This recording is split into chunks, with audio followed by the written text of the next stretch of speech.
My son-in-law smirked on the deck, mocking me as a poor old man, while he quietly destroyed the faucet to embarrass me. He didn't know the yacht he sabotaged wasn't rented. It belonged to me, and when I revealed the truth, the entire table froze. Before I tell you everything, do a favor. Subscribe to the channel and comment where you're watching from so this story reaches more people. The brass railings of the Aurelia gleamed under the late afternoon sun, carrying a warmth that seeped into my palms as I stood with my fingers curled loosely around a polished metal. The marina around me shimmered like a watercolor painting. Sails gently swaying, ropes creaking softly, gulls drifting overhead, and the low hum of boat engines starting and stopping as weekend captains prepared for short trips. I inhaled deeply, letting the salty air settle my nerves. Today was supposed to be a beautiful day, a meaningful day, one I had planned down to the smallest detail. The footsteps on the dock announced them before I saw them. The steady cadence, the uneven rhythm, the confident stomp. It was a pattern I recognized instantly. I turned slightly, watching my family approach the gangway, each step another piece of a picture I'd rehearsed in my mind 100 times. Miles came first, leading the way as if the world had appointed him its spokesperson. His sunglasses reflected the entire marina, making it impossible to read his eyes, though the tilt of his chin suggested he wasn't impressed. Yet, his loafers made sharp contact with the wooden planks, a sound too crisp, too self-important. He paused at the bottom of the gangway, scanning the yacht from bow to stern, taking in every detail as though preparing to judge a contest he hadn't been invited to host. "Well," he said, stepping aboard with theatrical flourish. "Look at you, Edwin, renting something this fancy for the weekend. Huh." His tone was dipped in sarcasm, yet wrapped in a veneer of politeness just thin enough to tear with a breath. Hannah followed a step behind him, my daughter, my only child, trying to disguise her nerves in a smile that didn't quite reach her eyes. She tucked a strand of hair behind her ear, gripping her handbag tightly. "Dad, you didn't overspend for this, right? I mean, it's gorgeous, but..." She trailed off, giving me a worried look that cut deeper than Miles' sarcasm ever could. Right behind them, gently ascending the gangway, were Arthur and Beatrice, Miles' parents. Arthur had the quiet dignity of a man who'd spent his life working with his hands, shoulders broad, eyes steady. Beatrice was softer, warmth radiating from her even in silence. She carried herself like kindness was her default setting. "Oh my," she whispered as she stepped onto the deck, touching the railing with delicate fingers. "This is stunning, Mr. Caro." Arthur nodded appreciatively. "A fine vessel, very well kept." Their words landed gently on me, balm on an irritation that had been simmering since Miles opened his mouth. Miles, meanwhile, marched toward the seating area like a home inspector looking for flaws. He ran his hand across the leather cushions, clicked his tongue, tilted his head. "These navigation systems aren't cheap," he said loudly, tapping the display panel with a knuckle.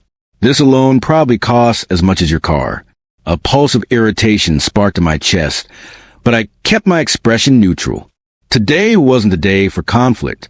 Today was meant to be a surprise, one filled with joy, not judgment. "I thought we might all enjoy some time together on the water," I said, keeping my voice calm and steady. Miles snorted. "Together? On a midlife crisis rental?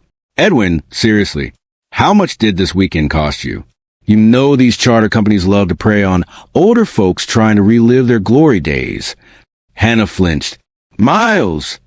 "No, sweetheart," he insisted, dismissing her with a wave of his hand. "Your dad needs to hear the truth. This," he gestured dramatically at the yacht, "isn't the kind of thing someone like him can just afford to play with." I looked at him, then at the water, letting the rippling reflection steady me. He had no idea what he was standing on. No idea what today was meant to be. No idea who I still was beneath the quietly modest life I had chosen to live. "Why don't you all explore below deck?" I suggested. "I'll prepare refreshments." Beatrice nodded politely. Arthur gave me a grateful smile. But Miles grabbed Hannah's hand and hurried down the stairs before the others could even start moving. His voice echoed back up almost immediately. "Babe, you should see this." Then louder, "He must have spent thousands on this rental." More laughter followed, sharp, slicing, inconsiderate. I stood alone on the deck for a moment, my fingers tightening around the railing. The marina breeze brushed against my arms, but it did nothing to cool the heat rising in my chest. Instead of the joy I had imagined, I felt a hollowness start forming beneath my ribs. I had pictured Hannah's eyes lighting up. Imagine Miles actually showing gratitude for once. Envision Arthur and Beatrice embracing the surprise. I had not expected to hear my daughter say, "It's so unlike him," followed by a nervous laugh that echoed faintly through the cabin hatch. Their voices drifted up. "Look at these marble counters." Miles exclaimed. "Dad must have blown his whole retirement," Hannah murmured. "People like him shouldn't try to act like yacht owners." Miles added. I closed my eyes, inhaled, exhaled. It wasn't anger I felt. It was disappointment. A deep, tired disappointment that settled in my bones like cooled ash. But then, a metallic scrape rang out from below deck, followed by a grinding twist. Then a sharp, deliberate snap. My head lifted instantly. That wasn't an accident. I knew the difference. One comes from age, the other from force. And then I heard him, Miles, laughing to himself. Guess the old man's fancy rental couldn't handle real use. I felt something cold settle in my chest. Not rage, not vengeance. Something steadier. The click of a puzzle piece snapping into place. He didn't know the Aurelia belonged to me. He didn't know I had a security system installed. He didn't know I wasn't the man he assumed I was. But he was going to find out. And when he did, everything would change. The faint hum of the generator blended with the sounds of marina, rigging clinking, gulls calling, water slapping rhythmically against the hull. But beneath that soft music of the harbor, something else pulsed in the air. A tension, a shift, a quiet but unmistakable sense that the afternoon had gone off script. I stood near the helm for a moment longer, letting the light breeze wash over my face. I could still hear faint voices drifting up the stairway, Miles's mocking tone, Hannah's whispers of concern, and in the background, the intermittent gush of water from the faucet he had snapped on purpose. He thought it was funny. He thought it would embarrass me. But what he didn't know, what he couldn't know, was that every inch of this yacht had cameras installed last month. High-definition video, crisp audio, a panoramic view of every area except the private cabin. A precaution I'd taken not just for security, but because the Aurelia was more than a possession. It was meant to be a legacy. Something I intended to give Hannah and Miles as a symbol of new beginnings. A place where we could repair what life had slowly been out of shape. And now, Miles had walked aboard believing he could measure my worth with a single glance. I exhaled slowly and headed down the stairs. The moment my feet touched the lower deck, I heard Hannah's anxious voice. "Dad might feel bad about the cost, Miles. Just ease up, okay?" Miles scoffed. "Ease up? Hannah, come on. He's delusional. Renting a yacht for a weekend? We're barely keeping up with mortgage planning, and he's pretending he's some kind of tycoon." Hannah sighed. "He's trying, that's all." "Trying to do what?" "Impress us." Miles muttered. He should stick to his lane. I paused midway down the steps, my grip tightening around the wooden handrail. Stick to my lane. A phrase designed to reduce a man to a box someone else draws around him. Miles loved boxes. He loved categories. He loved ranking people according to superficial labels like income, posture, clothing, the type of car they drove. He had placed me at the bottom. And today, he was determined to remind me of it. When I reached the bottom of the staircase, the spacious lower deck revealed a scene that might have amused me on a different day. Cabinets open, drawers left ajar, Miles bending under the sink, examining something that clearly wasn't broken until he made it that way. Water pooled around the faucet, dripping steadily. "Oh!" Miles said dramatically when he noticed me. "There you are, Edwin.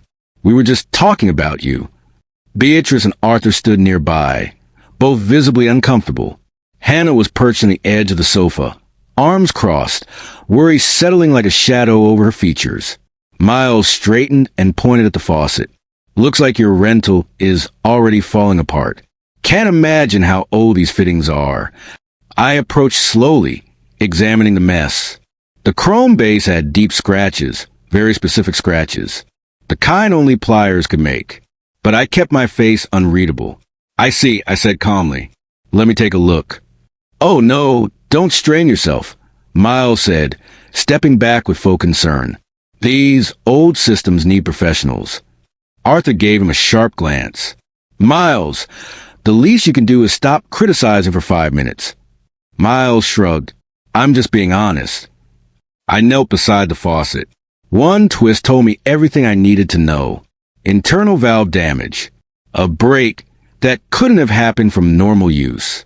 I glanced at the small towel discarded on the counter, wet with faint metallic residue. Yes, deliberate, but I said nothing. Instead, I reached under the sink, shut off the water supply, and wiped the backsplash dry with a clean cloth. "You okay, Dad?" Hannah asked quietly. "Yes," I said. "Just need to check something." I stood and walked past all of them, heading toward the navigation alcove where the security system's panel door was located. My steps were slow but deliberate, each one grounding me, reminding me that reacting with anger would solve nothing. No, only truth would. Inside the navigation alcove, cool air hummed from the electronic compartment. I shut the door behind me, the small click sealing me in a cocoon of quiet. The panel lights glowed faint blue. I pressed the hidden switch beneath the ledge, and the monitor slid open. The screens flickered awake. 8 windows, each capturing a different angle of the yacht. I scrolled back to earlier timestamps. 3:49 p.m., Miles entering the galley. 3:50 p.m., testing the faucet. Working perfectly. 3:52 p.m., he checks the door. His posture shifts. His expression changes. And then, with deliberate force, he grips the faucet handle and wrenches. The metal groans, protesting. He braces one foot against the lower cabinet and twists again, putting his weight into it. My jaw tightened, but my heartbeat remained steady. This was evidence, not emotion, not speculation, not accusation whispered and dismissed. Clear, unmistakable, recorded truth. At 3:54 p.m., water began spraying from a valve. Miles smirked. Then he cleaned the area, wiping for fingerprints like a novice criminal who had watched too many detective shows. I pressed pause. Then I copied the clip onto a separate drive, tucked it into my pocket, and powered down the system. When I exited the alcove, the voices from the dining area drifted toward me. "I'm sure Edwin's embarrassed," Miles was saying, "but it's not my fault the faucet broke." Arthur sighed. "Miles, just stop." I entered the dining area. The table was set for lunch. Crystal glasses, bone-white plates, silver utensils neatly arranged. I had prepared everything with care, hoping the meal would create warmth, not tension. "Shall we eat?" I asked. Miles brightened with theatrical energy. "Absolutely. But maybe let me help. After all, we don't want another incident." Hannah shot him a warning look. Beatrice shook her head. Arthur muttered something under his breath, but I simply nodded. "Have a seat." We all sat. I served the grilled salmon, the roasted vegetables, the chilled wine I had selected specifically for today. But the air remained thick, like a rope pulled tight. Miles lifted his glass in a mock toast to expensive rentals and unexpected surprises. For a moment, no one responded. Then Beatrice said quietly, "Miles, enough." Hannah's eyes shimmered with apology. She didn't voice. Arthur gave me a subtle nod, as if to say, "I'm with you." I didn't raise my glass. Instead, I set my fork down and folded my hands calmly on the table. "Miles," I said, "I'd like to ask you something." He smirked. "Shoot. Why did you deliberately break the faucet?" The smirk froze. His glass stopped halfway to his lips. Silence fell over the table like a drop curtain. "Break it," he laughed, too loud, too quickly. "Edwin, I didn't break anything. That thing was already faulty." Hannah's eyebrows lowered. Arthur leaned forward. Beatrice stiffened. I didn't argue. I simply pulled out my tablet, turned it on, and placed it gently beside my plate. "I have something to show all of you." Miles's eyes flashed, just for a fraction of a second, but enough to confirm he already knew what was coming. "Footage," I said softly, "from the security system." The room shifted. Breathless, Waiting. Miles laughed again, but the sound trembled. Security footage? On a rental? I tapped the screen. This isn't rental. His face twitched. Not much, but enough. I pressed play. And in high-definition clarity, the truth filled the cabin. For a moment, the only sound in the cabin was a gentle hum of the yacht's air system. Everyone leaned in unconsciously, drawn toward the screen like moths to a flame they couldn't yet see, but already felt the heat of. The video began playing, and the room seemed to shrink inward, as if the walls themselves were leaning closer to witness the truth. Miles appeared on screen, stepping into the galley with that same arrogant swagger he carried everywhere. He checked to make sure no one was around, glancing over his shoulder twice.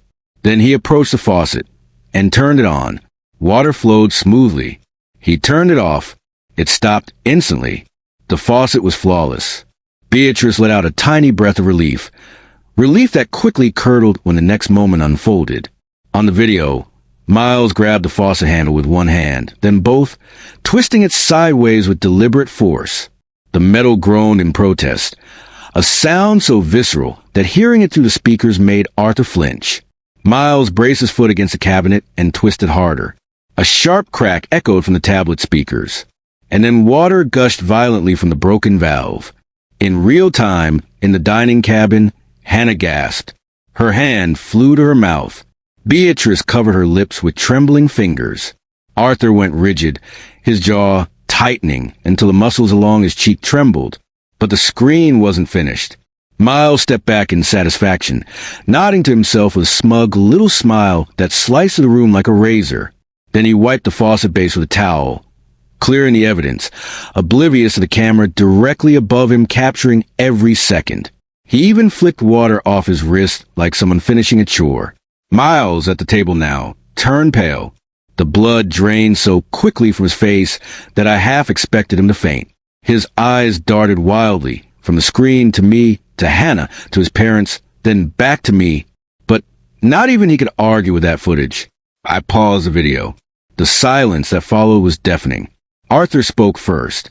His voice came out low, controlled, but quivered with the kind of rage that never needed volume be terrifying. Miles, what did we just watch? Miles opened his mouth, but no sound emerged. His lips parted and closed again, like a man drowning and too shocked to call for help. Finally, he stammered, It wasn't, I was trying to what? Arthur snapped sharply, more emotion in his voice than I'd ever heard. Because that wasn't a repair attempt. That was sabotage. Hannah stared at the frozen image of her husband on the screen, her eyes wide and glistening. Miles, why would you do that? Why? He swallowed hard. It looked loose. I thought maybe it needed adjusting. Adjusting? Beatrice repeated softly, disbelief washing over every syllable. With enough force to break it? Miles dragged his hand across his forehead, his breathing uneven. Okay, fine, maybe I twisted too hard. But I didn't mean. I cut him off gently, not raising my voice. Miles, the camera shows you checking the hallway to make sure no one was watching. That wasn't accidental force. That was deliberate intent. Hannah shut her eyes, tears slipping down her cheek. Why? She whispered again. Why would you humiliate my father like that? Miles's panic spiked visibly. Sweat beaded at his temples. I wasn't trying to humiliate anyone. I was stressed, irritated. He rented a yacht. You know how irresponsible that is. Arthur turned to him sharply. So your response to a perceived irresponsible decision is to break property? It was stupid. Miles insisted. I wasn't thinking. I looked at him calmly. You were thinking very clearly. So clearly you cleaned up after yourself. The weight of the truth pressed down until the very air felt heavier. Miles's breathing became shallow. Look, Edwin, okay, I messed up, but it's just a rental. These things happen. Insurance. I leaned back in my chair, folded my hands loosely.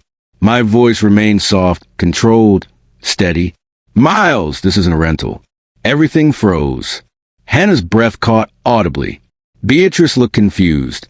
Arthur's eyes narrowed. Miles blinked rapidly, as though he didn't understand English anymore. Not a rental? He repeated slowly, cautiously, the panic rising in his voice. No, I said. The Aurelia is mine. I bought her in March. The silence that followed was thick and breathless. Even the yacht's gentle rocking seemed to pause. Miles shook his head sharply. No, you didn't. I have the title upstairs, I replied. The insurance forms, the maintenance logs, the marina slip contract, all under my name. Hannah stared at me, stunned. Dad, you own this? Yes, I said simply. Paid in full. Beatrice's hand drifted to her heart. Oh my goodness. Arthur nodded with dawning understanding and deepening respect. But Miles's face twisted into something between shock, fear, and something uglier, a scrambling desperation. Wait, he said, leaning forward abruptly. So this isn't rental at all? This is yours. Yes. And you? He swallowed hard. You bought this? Why? I let my gaze settle on Hannah, then back on Miles. I bought this as a gift, I said quietly. For the two of you. A family yacht. A place for weekends together. For memories. The silence cracked into 1,000 stunned pieces. Hannah covered her mouth with both hands, her eyes filling with disbelief. Dad, you're gonna give us this? This entire yacht? Yes, I said. Today. Miles stared at me, eyes wide and unblinking. You were gonna give me this? A multi-million-dollar yacht. Not anymore, I said softly. His entire body jolted, as if the words had physically struck him. Wait, no. Edwin, please, let's talk about this. Miles said, suddenly shifting into a panic blend of charm and desperation. I know. If I had known. And there it was. The truth. Not from a camera, but from his own mouth. If you had known I owned it, I said, you would have behaved differently. His silence confirmed it. Hannah turned slowly toward him. Her voice was barely audible, thin with betrayal. So you treated him that way because you thought he was poor? Miles stared at her, horrified. No, that's not. Hannah, come on. You know I didn't. But he couldn't finish. He had run out of lies, out of excuses, out of doors to escape through. Arthur leaned forward, voice low with disappointment that cut sharper than anger. Son, you owe this man more than an apology. You owe him respect. Miles looked around the table, the reality finally settling over him like a suffocating blanket. He searched for a lifeline, any lifeline, but there was none left. Not after the sabotage. Not after the mockery.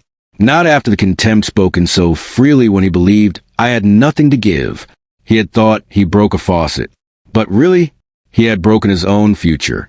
And he was just starting to realize it. Miles's breathing had become shallow, almost uneven, as though the room itself had shrunk around him.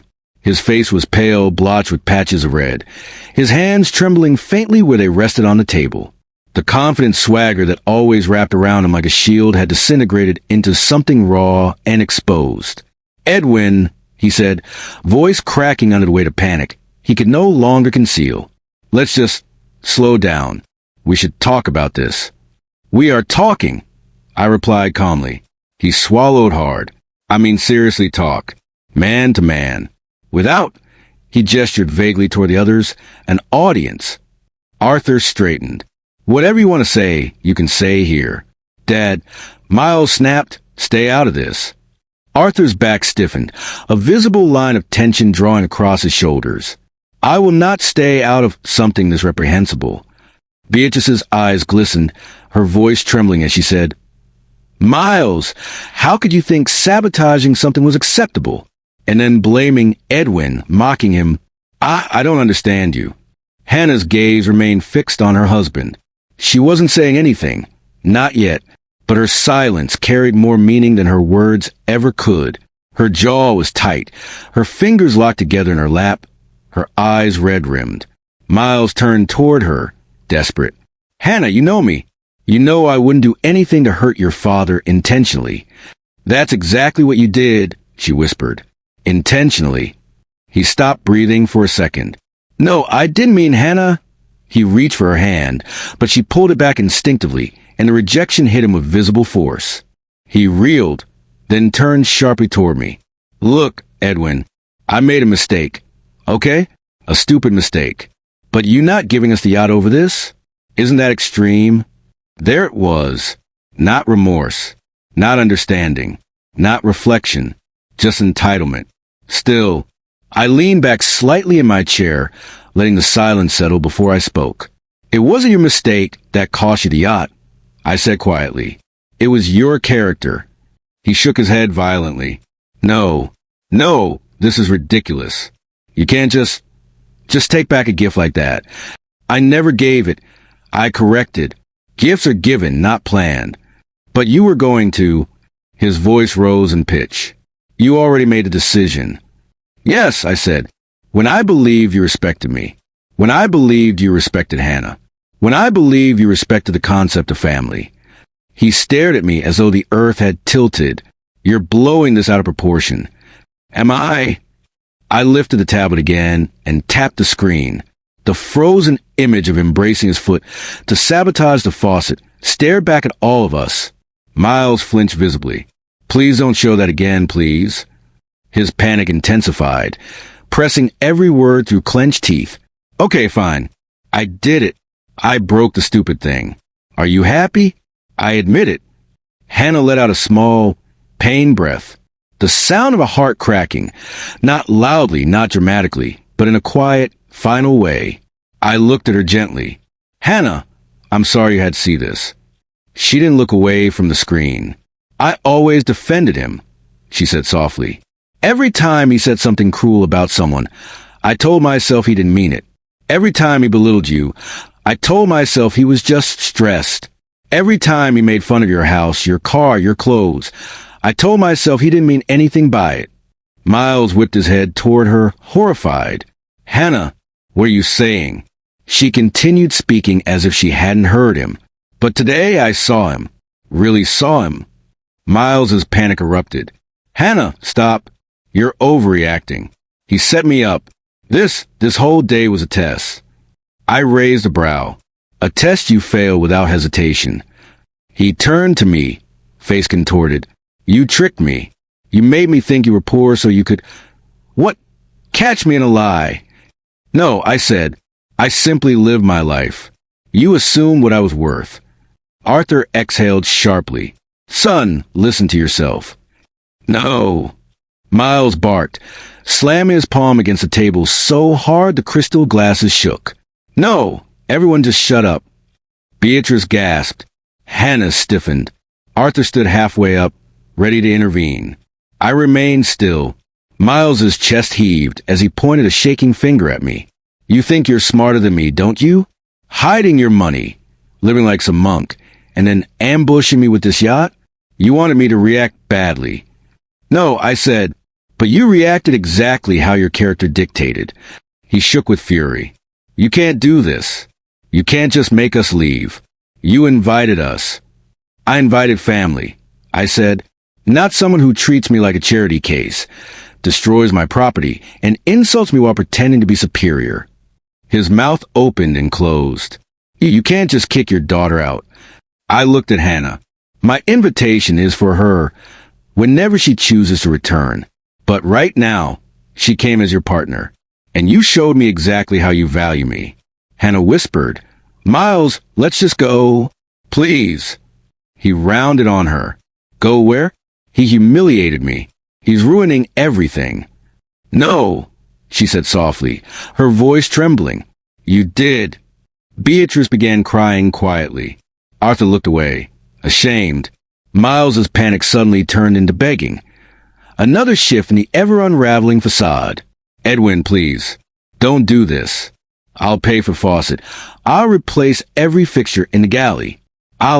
His voice broke. We need this, okay? You know our finances aren't. I raised a hand, stopping him gently. There it is. He blinked. What? Your concern, I said slowly, is not for me, not for Hannah, not for respect or decency or honesty. Your concern is for what you lost. Miles fell silent. Had you known the yacht was expensive, I continued, you'd have acted polite. You'd have pretended. But your real character showed itself when you believed I had nothing to offer you. Hannah closed her eyes, tears trailing down her cheeks. Dad, you're right. Miles grabbed her shoulders. Hannah, don't do this, please. You can't side with him over your husband. She gently removed his hands. I can't side with disrespect, she whispered. The truth, spoken aloud, froze Miles in place. He stared at her as if she had stabbed him. At last he muttered, voice raw, Fine. You want us to leave? We'll leave. He stood abruptly, knocking over his chair in the process. He didn't pick it up. Hannah, he said sharply, let's go. She rose slowly. She didn't look at him, or at me. She simply walked. Arthur approached me, voice thick. Edwin, if you prefer us to leave as well.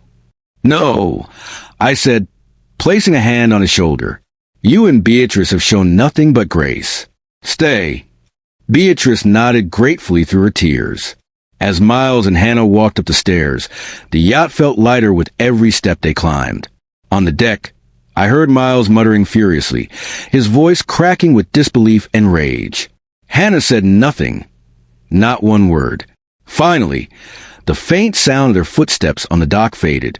Arthur let out a long, exhausted breath. Beatrice wiped her eyes. The tension dissolved slowly, like mist under sunlight. I looked out the salon window and saw Miles storming down the dock, flailing his arms, pacing like a man whose world had shattered unexpectedly. Hannah walked behind him, quiet, slow, small. Beatrice whispered, Will they recover from this? I stepped closer to the window, watching their silhouettes grow smaller. Miles will recover, I said. Men like him always do. They reshape, they rationalize. But Hannah, my voice softened. Hannah will have to decide who she wants to be, and what kind of man she wants standing beside her. Arthur took a deep breath. Edwin, you handled this with more dignity than I would have. I smiled faintly. Character reveals itself in calm moments, but it's proven in conflict. The sky outside began shifting into sunset hues, deep golds melting into soft pinks, the marina glowing with reflective light. And in that warm wash of evening, for the first time that day, I felt peace.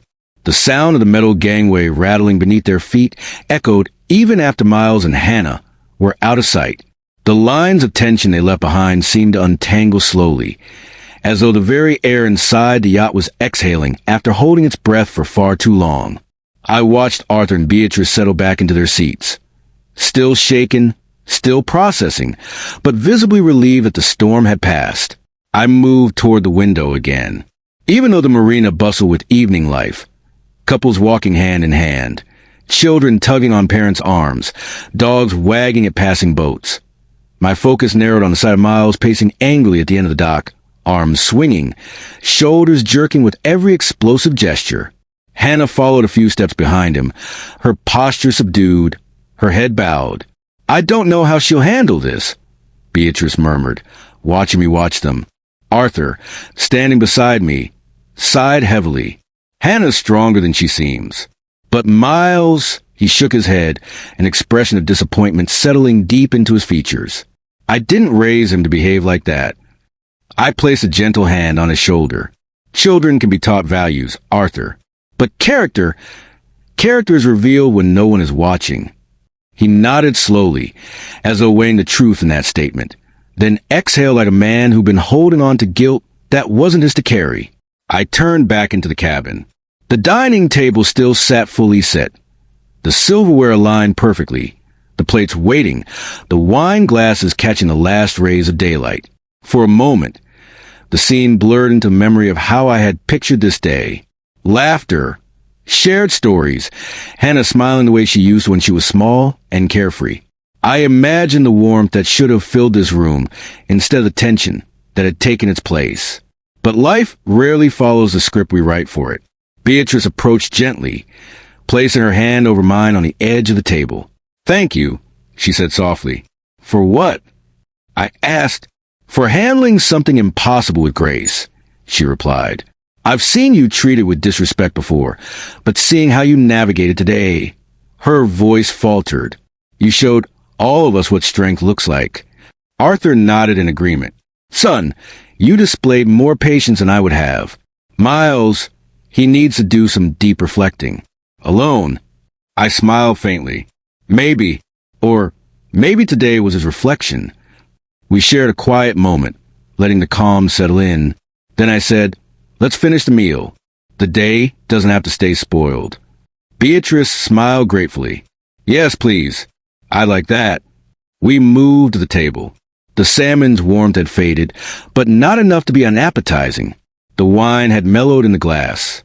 Arthur poured for us again, careful and deliberate, as if re-establishing normalcy through the simple ritual of it. To character, he said once more, raising his glass. To clarity, I added. To forgiveness, Beatrice whispered. We clinked glasses softly and began to eat. The conversation turned gentle, warm anecdotes, shared memories, stories of their past vacations. The lightness returned so slowly it was almost imperceptible, like the slow unraveling of tightly knotted rope. The tension didn't vanish, but it lessened enough to breathe. Halfway through the meal, I heard distant raised voices coming from the dock. Miles.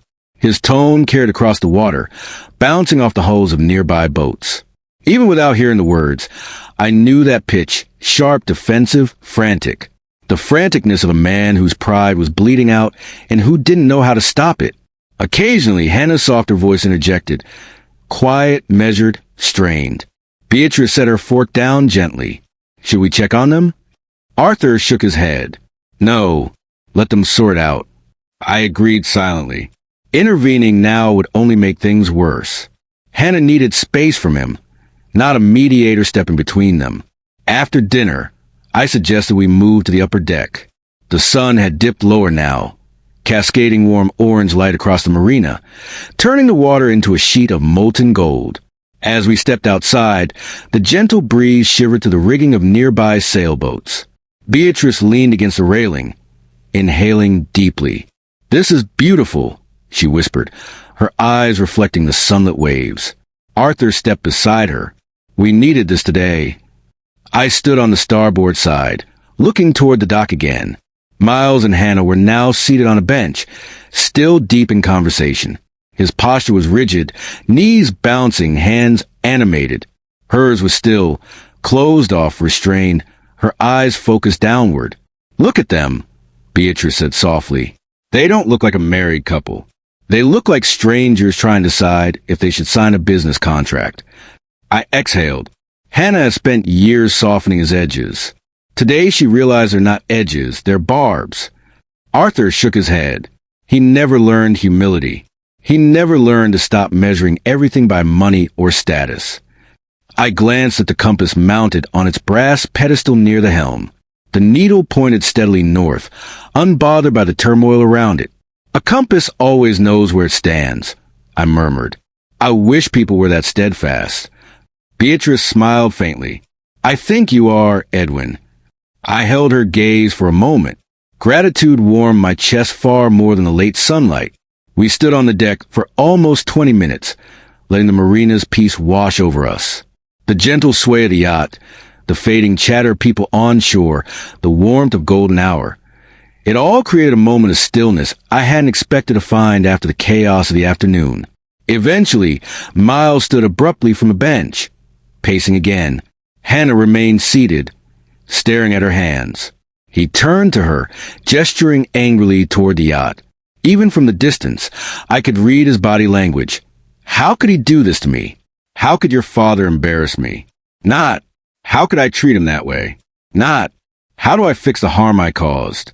He was still focused on himself. Her posture, however, told a different story. She wasn't shrinking into him the way she used to when he got defensive. She wasn't soothing him or making excuses. She was quiet, contemplative, detached. That change, the smallest shift, was louder than any argument. After another long minute, Hannah finally stood. Miles reached for her arm, but she pulled away with a soft, firm gesture I barely recognized. She walked ahead of him, heading toward the marina exit. Miles hesitated before following. Beatrice let out a slow breath. She's starting to see. Arthur nodded. The question is what she does with that clarity. I answered softly. Whatever she chooses, she'll always have a place here. We remained on deck until the last sliver of sun dipped behind the horizon.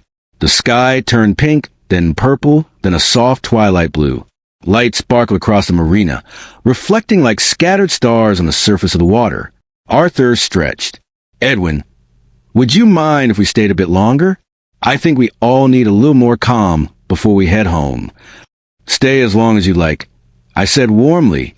You're welcome anytime. Beatrice squeezed my hand gently. You gave us more today than you realize. And as I watched the first evening stars appear, I felt something inside me settle. Something that had been restless for years. In exposing Miles's actions, I hadn't lost Hannah. I had opened a door for her to see the truth. Whether she stepped through was her decision. But for the first time in a long time, I believed she would. Long after the sun vanished beyond the marina's horizon, its colors lingered on the water. Hints of violet rose, and fading gold stirred into gentle ripples.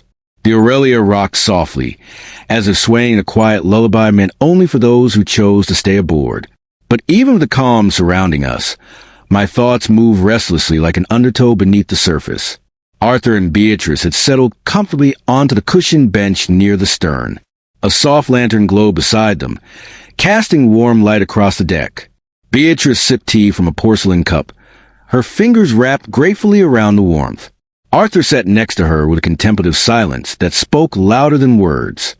I stood again at the starboard railing, watching the distant silhouettes of Hannah and Miles as they climbed into their car in the parking lot. The harsh glare of the overhead lamps carved their shapes into sharp outlines. Even from afar, I saw it. Hannah walked around the car slowly instead of immediately getting into the passenger seat. She paused by the hood, speaking quietly. Miles paced, gesturing wildly. She didn't flinch. It was the first time I'd seen her stand still while he spun. Her outline was small, but her presence felt larger than it had in years. Beatrice followed my gaze. Is she going home with him? She asked gently. Probably, I murmured, but her spirit isn't. Arthur nodded slightly. A woman's heart is her own compass. Once it shifts direction, there's no forcing it back. The truth of his words settled between us, a quiet acknowledgement of the change that had begun. I watched as the car finally pulled away. Miles accelerated too fast, jerking the vehicle onto the main road.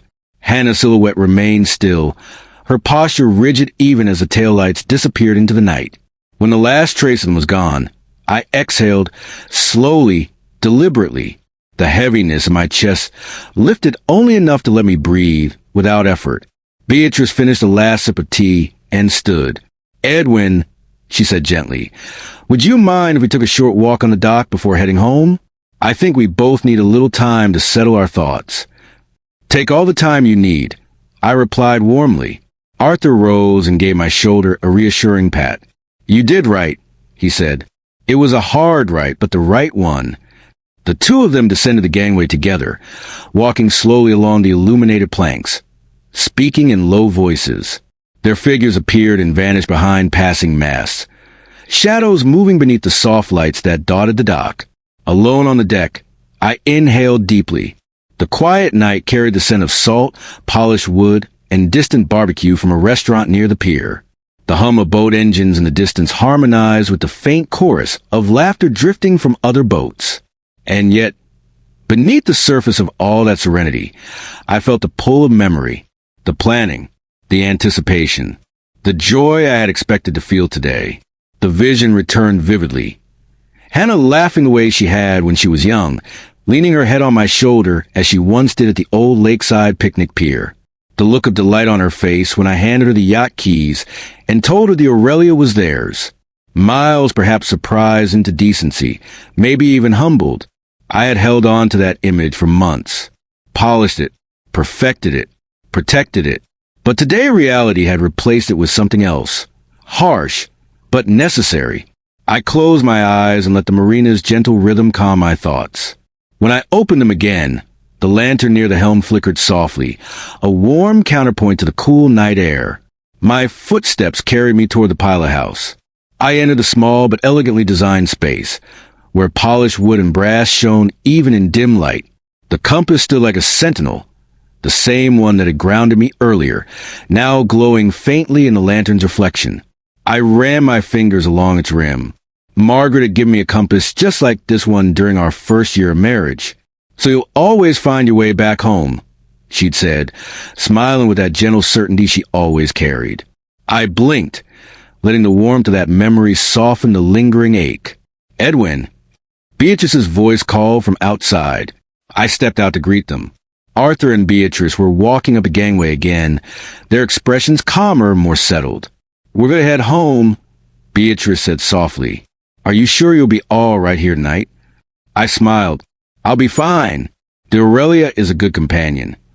Arthur paused, then said, "If Hannah wants to talk to someone who understands yet won't judge, Beatrice is always here. And if she wants a harder truth, I'm here too." I nodded gratefully. She's going to need both. Beatrice touched my arm lightly. "You're a good father. Don't doubt that tonight." The simplicity of her words struck deeper than I expected. "Thank you," I said quietly. We exchanged warm farewells, and I watched them walk down the dock toward their car, moving with the slow ease of people who had spent decades standing beside each other through storms. Their car lights blinked, then faded as they drove away. The marina grew quieter. A soft lullaby of gentle waves and distant clinks of metal filled the night. I walked back onto the Aurelia and closed the gate behind me. The solitude that met me wasn't empty. It was peaceful, expansive, a reminder of what still remained in my life despite what was lost.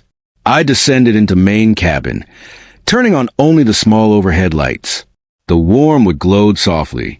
I collected the dishes, rinsed them quietly, and wiped down the counters with slow, deliberate motions.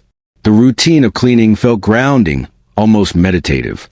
And as I moved, thoughts of Hannah kept returning, not with worry, but with something like cautious hope. She had seen something she'd been unwilling or unable to see for years. A truth no father ever wants to reveal to his daughter. But truth, once seen, cannot be unseen. I placed the last crystal glass back in its cabinet. My reflection caught in the polished surface. A little older, a little more tired than I had been at the start of the day, but steady. The yacht rocked gently, inviting rest. I walked toward the master cabin, but paused at the salon window one last time. Far across the marina, a small fishing boat was heading out for a night run, its lights bobbing like fireflies. The sight reminded me of the early years. Taking Hannah out on lake at dawn, her tiny hands splashing the water, her laughter ringing across the glassy surface. That memory, unlike today's events, held no bitterness. Only love. Love that endured. I shut off the cabin lights, leaving only the deck lantern glowing. The soft illumination cast the Aurelia in warmth, making it feel like a sanctuary rather than a symbol of ruined plans. As I laid down in the master cabin, the quiet hum of the yacht lulled me. My mind drifted, not toward anger, not toward regret, but toward the upcoming days. Hannah would call. Maybe tonight. Maybe tomorrow. Maybe later when the reality fully settled. But she would. And when she did, I would be ready. For now, the night belonged to calm, to clarity, to closure. The Aurelia rocked in harmony with the tide, and as sleep began to pull me under, one final thought landed gently in my chest. Some gifts are canceled. Others simply change form. And some are truths we get not to others, but to ourselves. The next morning, light spilled across the Aurelia's cabin in soft, golden streaks. I opened my eyes to the familiar sway of the yacht, a gentle rhythm that always reminded me of floating between two worlds. One of stillness, one of motion. The marina was quieter at dawn, the air washed clean of yesterday's tension, though the echoes of what had happened continued to hover in the corners of my memory. I sat up slowly, stretching stiff shoulders, then rose and stepped into the main cabin. The scent of coffee lingered faintly, left over from yesterday's preparations. I brewed a fresh pot and carried my mug to the deck, inhaling deeply as the morning breeze lifted the edges of my hair. Across the marina, a row of boats bobbed subtly in the early tide. A fisherman pushed off from a nearby slip, whistling softly, his old radio playing a crackly tune that drifted toward me like a familiar ghost from years gone by. It should have been a peaceful morning. And yet, beneath the quiet, something awaited. My phone buzzed on the table beside me. The vibration cut into the calm, drawing my attention immediately. I reached for it without hesitation. Hannah. A tremor ran through my chest. She hadn't called last night. Not even a message. But now, morning light barely warming the marina, she was calling. I answered. Hannah. Her voice emerged small at first, like a breath escaping before she realized she was speaking. Dad. Yes, sweetheart. I'm here. Silence stretched between us, filled with the sound of her unsteady breathing. Then, soft but unmistakably trembling, she spoke. Can I come over? Of course, I replied instantly. Always. I can be there in 15 minutes. I'll be waiting. She hung up before I could say anything more. I set the phone down, exhaling slowly. The deck felt heavier now, carrying the weight of conversations waiting to unfold. I wasn't dreading them. Not anymore. But I felt the gravity of the moment the way a sailor senses a shift in the wind before a storm or a sudden clearing. 15 minutes later, the sound of footsteps approached along the dock. Slow, measured, hesitant. I turned and saw her, Hannah, walking toward the yacht with her cardigan pulled tight around her, hair slightly disheveled, eyes red-rimmed. She paused at the bottom of the gangway, looking up at me with a tentative, brittle kind of hope. Dad, can I come aboard? You never have to ask, I said, extending my hand. Her fingers slipped into mine, trembling as she climbed up. As soon as she stepped onto the deck, she didn't let go. Not immediately. Not like she usually did. Instead, she held on for an extra heartbeat, as though grounding herself before releasing me. I gestured to the seating area.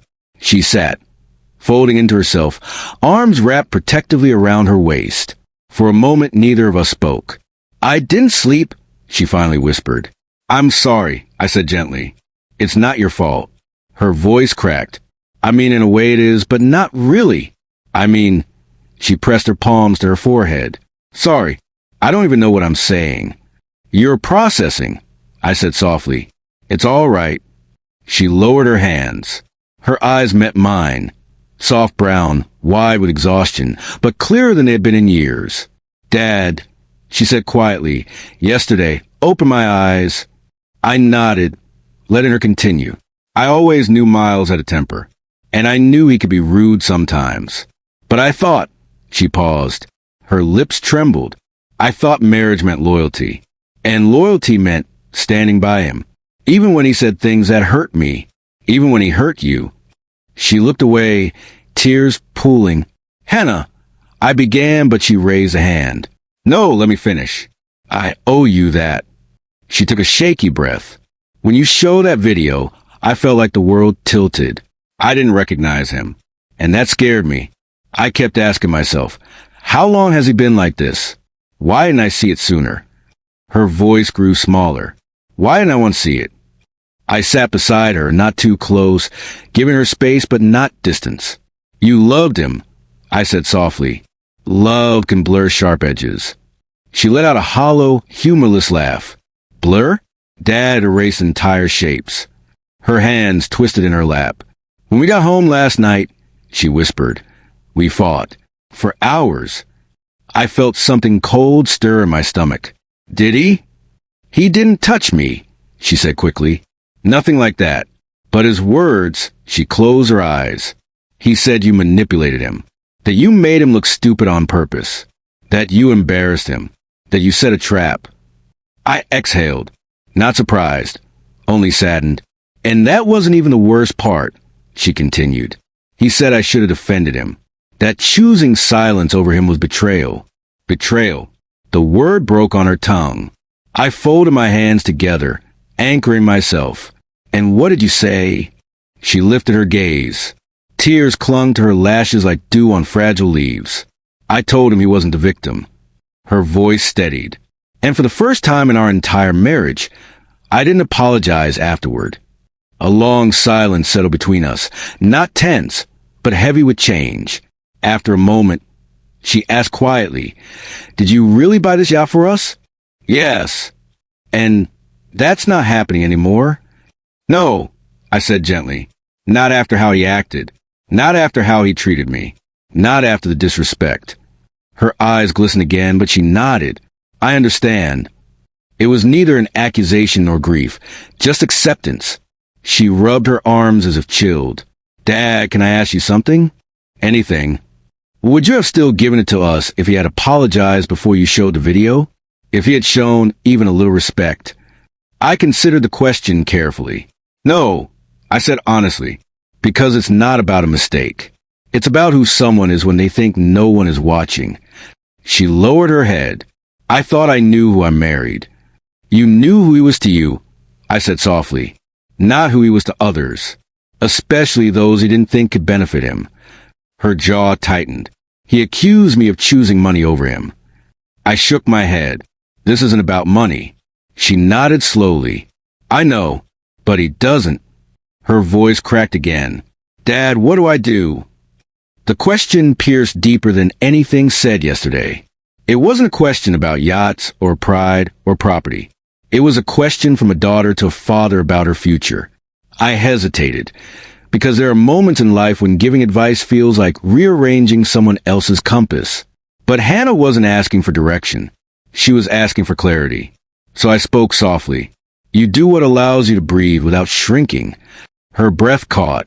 Her shoulders shook. And then, finally, she leaned into me, resting her head against my shoulder the way she had when she was a girl afraid of thunderstorms. I wrapped an arm around her gently. She wept quietly, not dramatically, not explosively, just a slow release of someone who'd held back too much for too long. When her tears subsided, she exhaled shakily. "Dad, I think I need some time. Away from him. Away from all of this." "You can stay with me," I offered immediately. "The house is always open. The yacht, too." She let out a soft, tired laugh. "The yacht," she repeated. "I still can't believe it's yours." I smiled. "People underestimate quiet men." She smiled through her exhaustion. "Not anymore."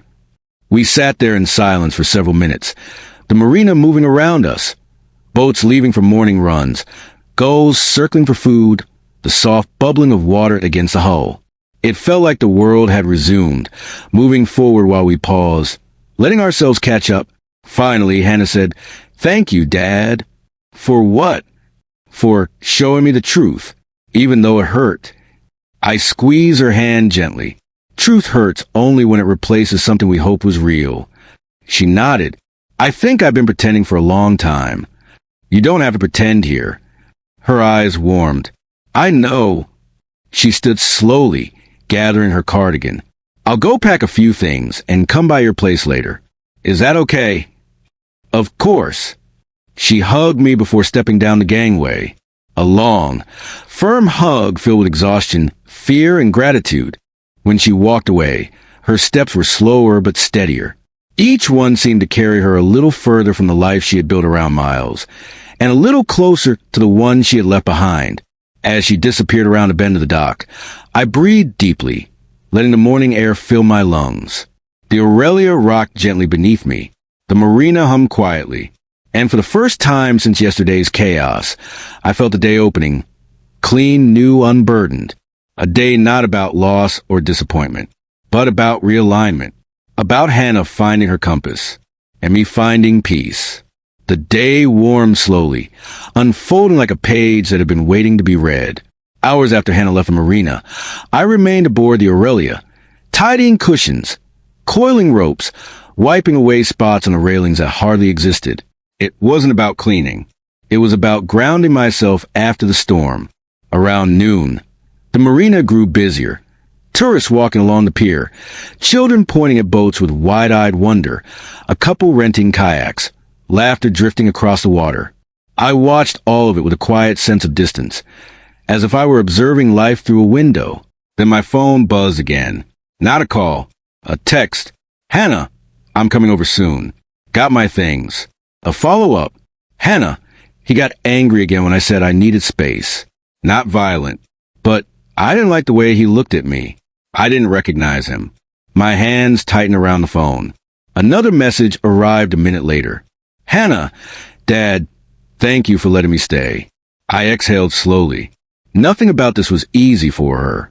She wasn't just leaving a house. She was stepping out of the shadow of a man she had spent years orbiting. I replied, Of course. Take your time. I'm here. A few hours later, I heard her car pulling into my driveway back home.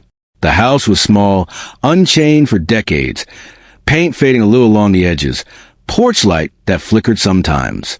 Humble, modest, unassuming, just as I'd always kept it. But today, the house felt different. It felt like refuge. I stepped outside as she opened the car door. She had a suitcase and a small duffel bag, far less than someone leaving a marriage might normally bring. The simplicity of it told me everything. She hadn't packed necessities. She'd packed essentials. Essentials for someone who wasn't sure whether she'd ever go back. She forced a small smile. Hi, Dad. Hi, sweetheart. I took her bags, and she followed me inside. The warmth of the living room seemed to fold around her as she stepped in, a familiar space, scented faintly of coffee, cedar, and the lemon oil I used on the bookshelves. She let out a breath she'd been holding too long. This feels safe, she whispered. You're safe? I said gently. She nodded, eyes glistening. Then she walked to the couch, sat down, and hugged a pillow against her chest as though anchoring herself. I don't know what happens next, she said softly. You don't have to decide today, I replied. She nodded again, absorbing the words like a bomb. She looked around the room. At the framed photos, the old wood furniture, the warm but comfortable couch where she'd watched cartoons as a child, curled up against Margaret's side. Her gaze landed on a picture of her mother, and her face crumpled slightly. Mom would have known what to say. I sat beside her. She'd want you to choose a life that doesn't make you smaller. A tear slipped down her cheek. I've been small for so long, Dad. I didn't even notice it happening. I placed my hand over hers. You're not small. You were just standing next to someone who needed you to shrink so he could feel tall. She closed her eyes, letting those words settle inside her. After a long silence, she whispered, He's not going to take this well. No, I admit it. He won't. What if he tries to come here? He won't, I said calmly. And if he does, he will not cross this threshold. She searched my face, needing reassurance. I gave it without hesitation. You are protected here, I said quietly. No one will hurt you while I'm alive. She leaned against me, resting her head on my shoulder. The weight of her trust didn't burden me. It steadied me. Can I stay a while? She asked. As long as you need, I said. We spent the afternoon unpacking some of her things into the guest room. She folded her clothes neatly, organized her toiletries, placed her books on the nightstand. Domestic, gentle tasks that might have seemed trivial any other day. Today, they were decorations. Every item she placed down was another step away from the life she had lived, and another step toward rediscovering herself. By evening, she sat on the porch swing with me, wrapped in a blanket as the sky shifted from orange to violet. Crickets hummed. A distant dog barked. The quiet rhythm of home wrapped around us. She spoke softly. Do you think he'll change? I considered the question carefully. People change when they want to, not when they're confronted. She nodded slowly. I don't think he wants to. That's the clarity talking, I said. It hurts, but it's truth. We rocked gently, the swing creaking beneath us. After a while she whispered, Thank you for the yacht. I smiled faintly. You're welcome. I don't mean thank you for trying to give it to us. She shook her head. I mean thank you for what it revealed. Without that moment, Dad, I might have spent the next 30 years making excuses for him. A soft breeze rustled the leaves. For a moment, I imagined Margaret sitting beside us, smiling gently the way she always did when Hannah learned something meaningful. You taught me something yesterday, Hannah said. That wealth isn't about money. It's about dignity, and boundaries, and self-respect. I felt my throat tighten. You taught yourself that. I just provided the setting. She smiled slowly, leaning her head against my shoulder once more. We sat that way long into the evening. Father and daughter, reconnecting not through gifts or surprises, but through truth, finally shared and finally heard. A week passed. Then two. Hannah settled into a gentle rhythm. Morning walks, calls with a close friend, evenings reading in the living room. She grew quieter, but not heavy, quiet like someone rebuilding their inner scaffolding. Miles tried calling her at first, dozens of times. She didn't answer. He left voicemails, angry ones at first, then apologetic ones, then frantic ones, then silence. The silence lasted a week.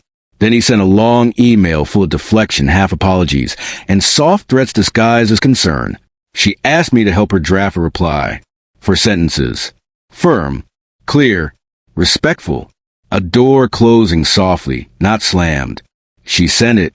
He replied once. 3 clip lines. Then nothing. She breathed easier after that. One morning, she approached me with a strange expression. Fear, hope, determination all woven together. Dad, she said, I want to learn how to operate the yacht. I turned to her slowly. The Aurelia? You're sure? She nodded. Yes, I want to go out on the water again. With you. I felt warmth spread through me. Not the warmth of giving a gift, but the warmth of receiving one. We spent that afternoon at the marina. I taught her how to start the engines, how to check the gauges, how to read the wind, how to understand the language of the water. She was clumsy at first, laughably so, and we both laughed. Really laughed. Not forced, not polite. Deep, genuine laughter that rang across the deck. By the time the sun began to set, she handled the helm with steady hands.